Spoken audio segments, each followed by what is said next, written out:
कौन जानता था कि एक 5 साल का लड़का जो आज स्टेज पे गा रहा है आगे चलकर भोजपुरी में रिकॉर्ड पर रिकॉर्ड बनाएगा। कौन जानता था कि एक 5 साल का लड़का जो आज स्टेज पे साइकिल पे पीछे बैठकर जाता है और गाता है कल होकर रेंज रोवर पर चलेगा। जी हाँ, आप देख रहे हैं भोजपुरिया मिर्ची, जहां हम बताते हैं भोजपुरी की सभी चटकदार खबर। सबसे पहले पवन सिंह के जीवनी के बारे में बात करें तो पवन सिंह का जन्म रविवार 5 जनवरी 1986 को आरा के जोकहरी गांव में हुआ था। पवन सिंह के पिता का नाम रामाशंकर सिंह है तथा उनकी माता का नाम प्रतिमा सिंह है। शुरुआती दिनों में पवन सिंह की पढ़ाई कलकत्ता से हुई। वहीं पे वह चाचा के साथ कभी कभी स्टेज शो प्रोग्राम में जाते पीछे साइकिल पर बैठकर और गाते हुए सुनते थे। एक दिन अपने चाचा को देखते देखते पवन सिंह भी गाना स्टार्ट कर दिए और जब चाचा को ये बात पता लगी कि भतीजा बहुत अच्छा गाता है तो चाचा ने खुद गाना छोड़कर अपने भतीजा को आगे बढ़ाने का फैसला कर लिया और लगे पवन सिंह को सिखाने। जी हाँ, वही पवन सिंह आगे चलकर भोजपुरी के पावर स्टार कह लीजिए या रिकॉर्ड मशीन कह लीजिए बनकर अपने चाचा को दिखाया।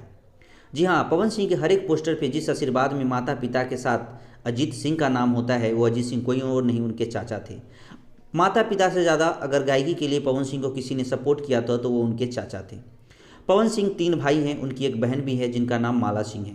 पवन सिंह का विवाह 2014 में नीलम सिंह के द्वारा साथ हुआ था, लेकिन कुछ कारणवश कुछ ही दिनों बाद यह शादी खत्म हो गई, यानी कि 8 मार्च 2015 को नीलम सिंह ने सुसाइड कर लिया। पवन सिंह पर एक आफत का पहाड़ टूट गया, लेकिन फिल्मी करियर और अपने करियर को बनाने के लिए उन्होंने इस गम को छोड़कर आगे बढ़ना शुरू किया। इसी बीच पवन सिंह का नाम भोजपुरी के कई अभिनेत्रियों के साथ जोड़ा गया, जिसमें काव्या सिंह, रानी चटर्जी, मोनालिसा इत्यादि का नाम है। फिर अंततः 6 मार्च 2018 को पवन सिंह ज्योति सिंह से शादी कर लेते हैं, जो कि प्रोफेशनली रूप से एक फैशन डिजाइनर है। उसके बाद पवन सिंह के करियर में एक नया मोड़ आता है और बॉलीवुड गानों के साथ पवन सिंह शुरुआत करते हैं। बॉलीवुड में जिनके साथ भी उन्होंने गाना गाया है वो उनके आवाज़ के दीवाने हो गए हैं, चाहे वो पायल देव हो, चाहे वो सलीम सुलेमान जी हो, हर कोई उनके आवाज़ का फ़ैन है। अभी तो हाल ही में कुछ दिनों में बादशाह के साथ भी पवन सिंह का गाना आने वाला है और पवन सिंह धमाल पे धमाल मचाते जा रहे हैं।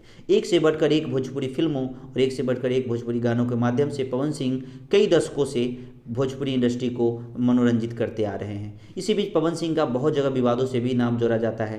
कई लोगों का कहना है कि पवन सिंह बहुत ज़्यादा अड़ियल है, बहुत ज़्यादा एटीट्यूडी है, लेकिन कुछ उनके जानकार लोग बताते हैं कि पवन सिंह जैसा नेक दिल इंसान कोई नहीं। आपको अगर पवन सिंह के बारे में और ज़्यादा जानना है तो अभी हालिया रिलीज पवन सिंह के ऊपर सोना सिंह का ये गाना आपको देखना चाहिए, जिसका लिंक नीचे डिस्क्रिप्शन बॉक्स में दिया जा रहा है।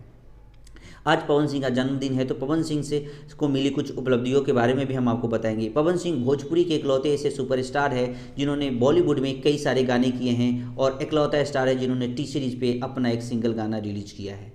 जी हाँ, पवन सिंह को भोजपुरी सहित हिंदी में कई अवार्ड मिल चुका है। अगर राजनीतिक करियर की बात करें तो भोजपुरी के साथ साथ पवन सिंह भाजपा को काफ़ी पसंद करते हैं और भाजपा कार्य समिति के सदस्य भी हैं। और उनका अगर फेवरेट राजनेता की बात करें तो वो नरेंद्र मोदी जी हैं और वो अपने आप को नरेंद्र मोदी की सिपाही यानी भाजपा की सिपाही बताते हैं। पवन सिंह के फेवरेट हीरो सनी देओल है। कई जगहों पर पवन सिंह के द्वारा यह कहता नजर आया गया है कि पवन सिंह सनी देओल को अपना आदर्श मानते हैं और उनकी फाइट सीन और उनकी मूवीज़ उन्हें काफ़ी अच्छी लगती थी। अभी हालिया रिलीज आज पवन सिंह के गाना रिलीज हुई है जिसका नाम है आज यह 5 के। जी हाँ, जन्मदिन स्पेशल पर पवन सिंह ने एक गाना धमकदार बनाया है और गाने को दर्शकों का खूब प्यार मिल रहा है। तो ये सारी बातें थी पवन सिंह से रिलेटेड। अगर भोजपुरी की और भी खबरों को जानना है तो हमारे चैनल को सब्सक्राइब कर लीजिए।